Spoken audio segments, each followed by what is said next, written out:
Well, sometimes you're like, where's my job?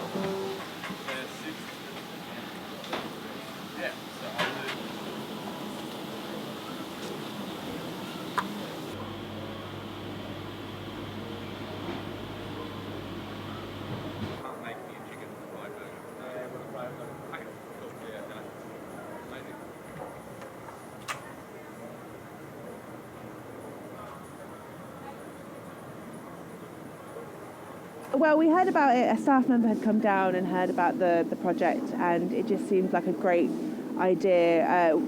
Businesses like ours, we waste a lot of food off, and to then donate it to people who are in need and to help support the community in Brixton, which we're a big part of, is kind of important to us.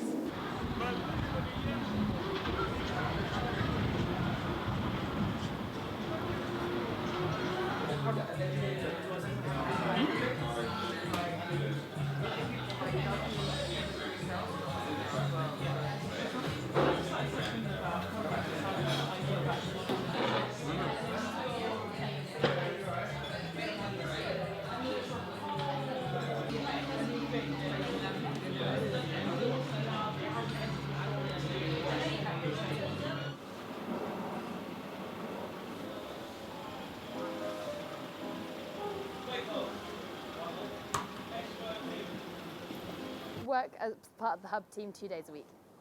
I run another local community project. Food we've put on the shelves, or we've had put on the shelves, is generally leaving the shelves within 36 hours of it being there.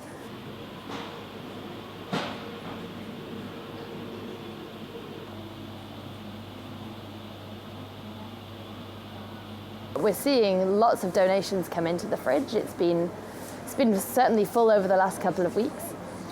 In terms of demand for it and need for food, we know that increasing numbers of people are turning to food banks, unfortunately, and we know that food banks don't currently offer fresh food. There is therefore a gap for the fridge in providing that fresh source of food, but also being a smart way to deal with food surplus.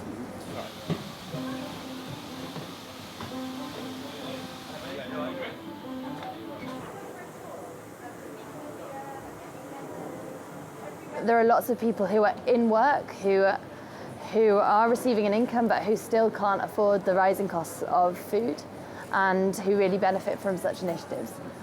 Here, from my experience, it certainly feels like there is demand, and the demand is rising.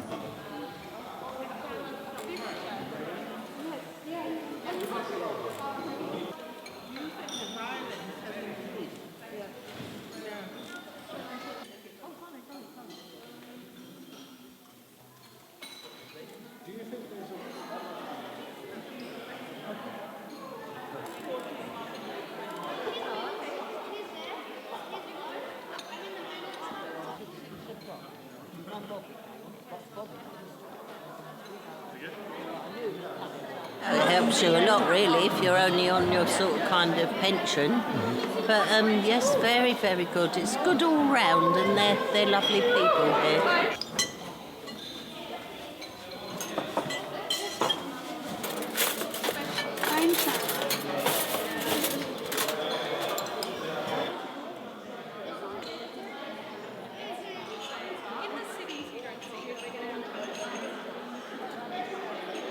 About a year and a half ago, a local drop-in centre for elderly people closed down.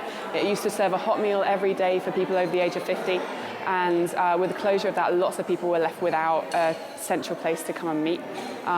It was really damaging to the community, actually.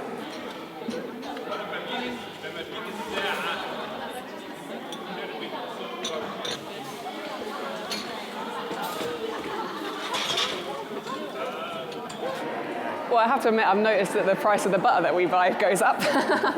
So as a charity kind of thing of like, we're going to have to start spending more on the extra food that we buy to complement the food that's surplus.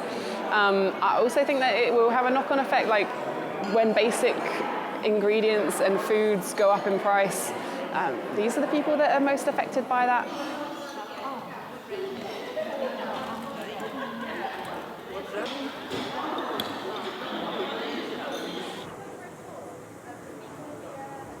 I think Brexit is going to have a negative impact on incomes across the whole spectrum, high income earners and low income earners. But the difference is that low income earners have less room for manoeuvre. They can't direct their spending elsewhere. They can't save less to help with higher food prices. So they have less of a security net.